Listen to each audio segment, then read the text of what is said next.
Now, I'm no expert in demonology, but from my research, it appears that not all demons are that bad. Like, they kinda get a bad rep. So, let's be honest, some sure are selfish and greedy, but they seem to be self-aware of it. And that has to count for something. And I'm not saying you should look up to demons, but throw them a bone here or there. And then many of them are just misunderstood, you know? And if you think about it, sometimes the word demon is used as slang for good. Like, if you think of someone really good at gaming, you might say they're a video game demon, you know? But anyways, my name is Abby, and today I'm sharing with you top 10 demons that are actually good. A handful of these are from the Dictionnaire Infernal by Colin de Plancy, which was written in 1863. So if I mention that, that's what I'm talking about. Starting us off at number 10 is Orbus, or Orbus. This devilish boy was first mentioned in Pseudo-Monarchia Daemonum. This text that mentions him is a section of text from a treatise on witchcraft that Johann Weir wrote that lists names and different descriptions of demons. It describes Orbus as a great prince, which sounds good so far, right?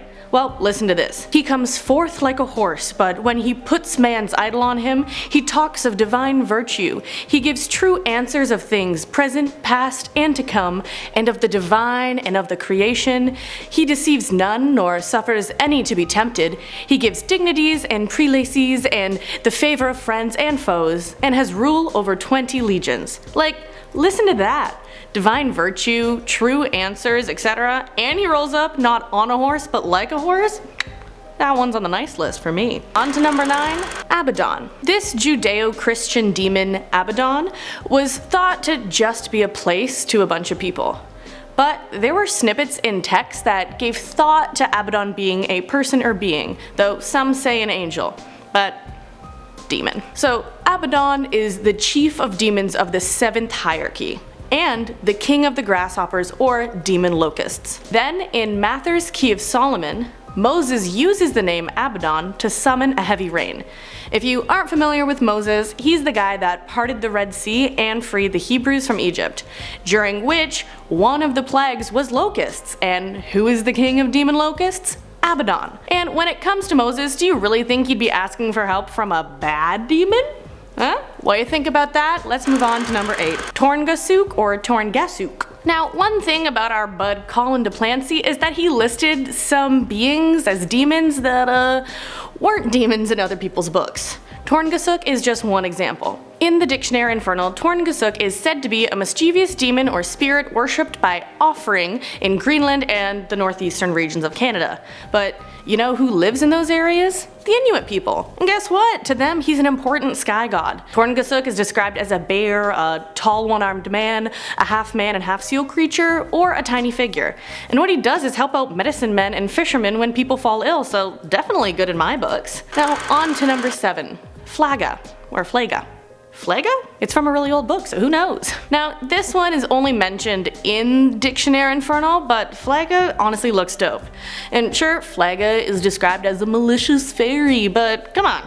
Look at this demon, swooping in, riding an eagle like a badass, and oh, an eagle, you know what those represent, right? Freedom and courage. Those things seem pretty good to me. On top of that, some people say that Flaga is nothing more than a magician that rides an eagle according to the Dictionary Infernal, which, way to be the cool guy at the party, right? Just swooping in on your bird, little magic trick.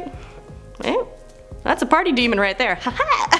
But anyways, number 6 and number 5 are Pain and Panic from Hercules, and yeah, I said it, they're good demons. Good shape-shifting demons. In case you forget which is which, Pain is the thick pink boy and Panic is the one that looks like a green bean. And let's look at the facts. They were assigned to kill a baby, but they couldn't do it. You may argue that this is due to incompetence, but let's look further into this. They fail again and again to cause any serious damage to befall Hercules. What I'm arguing is this is because they were doing all they could to help him. What better way to help a hero than from the antagonist's side? Hampering Hades' plans by messing them up, but still remaining as helpers because they could argue that it was just a silly mistake. Oh, and another reason they're good? They copped some of Herc's merch when it dropped. We know what team they're cheering for, and they blame blatantly show it with what they're wearing and like drinking and on their shoes. Pain and panic are actually good, that's what I'm saying. But let's go on to the next. Number 4, Malcolm. Sounds like Malcolm, but it's M-E-L-C-H-O-M. See, the reason this demon is good is because what his job is, or at least what it's described as. In Dictionary Infernal, Malcolm's job in hell is to carry the purse. He's the paymaster of civil servants in hell.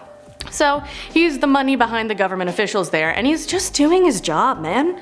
Like, don't we just want to be seen as good people as we do our jobs? Tons of people here idolize the people with money, the people with the purse here on Earth, right? People see that as something to strive for, so if this guy isn't good, what does that mean for what we idolize, you know?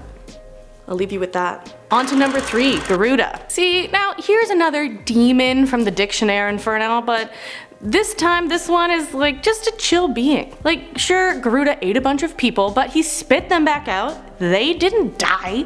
And plus, he's really only listed as a demon in the Dictionary Infernal. In descriptions in Hindu literature, he's Vishnu's loyal steed after Vishnu Hari, which is Vishnu's human form, allows Garuda to snack on his arm. Hari's arm was totally fine though, not a scratch, because Vishnu's a deity, man. Like, I guess if I was a deity too, I'd give an arm and a leg to get a steed. Not too bad, right? Anyways, on to number 2, Azzel. Okay, so according to the Book of Enoch, Azzel is a fallen angel. Now, the reason why is because he sympathized with Satan. I don't know about you, but sympathy is a good trait to have. You put yourself in someone else's shoes and learn a thing or two by listening to their side. But no, now Azzel is demonized. He's drawn with red skin, yellow eyes, and a barbed tail. And apparently he used to be handsome as an angel, but when he questioned God's intention with humans, like the fallen angel Lucifer, God just cast him down. And he was like, why should God create a human being who will shed blood and confusion while the angels prostrate before him and sing his glory day and night?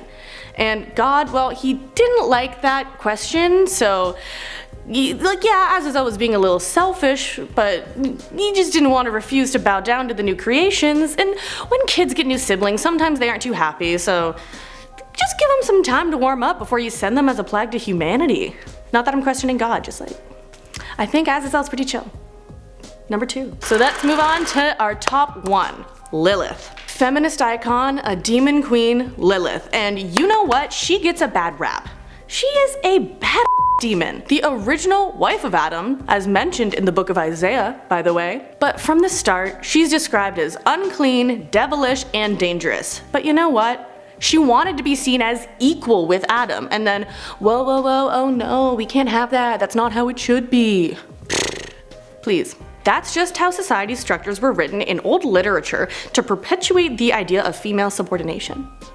Check it. And then, so Adam is like, oh, my wife left me. So God sent angels who said, hear this, go back to Adam or we'll drown you. Like, does that sound very angelic to you? That's what I'm saying. So then after that, Lilith is replaced with Eve, who is made from Adam's rib. When originally Lilith and Adam were created equal. They were both their own beings. Like, that's all she wanted. Like, yes, I'm kind of heated that people think Lilith is bad. She was just an independent woman who didn't need no man. Anyways, that's all I have for you today. That was the top 10 scary demons that are actually good. And what do you think? Do you have any demons on your mind that you think are, you know, just getting a bad reputation? Or like, what else? Let me know down below in the comments, and while you're down there, shoot us a little like and sub, put on a playlist, kick back, relax, have a good old time, be a video watching demon. But anyways, that's all I have. I'm Abby, and Millie rock out. Goodbye.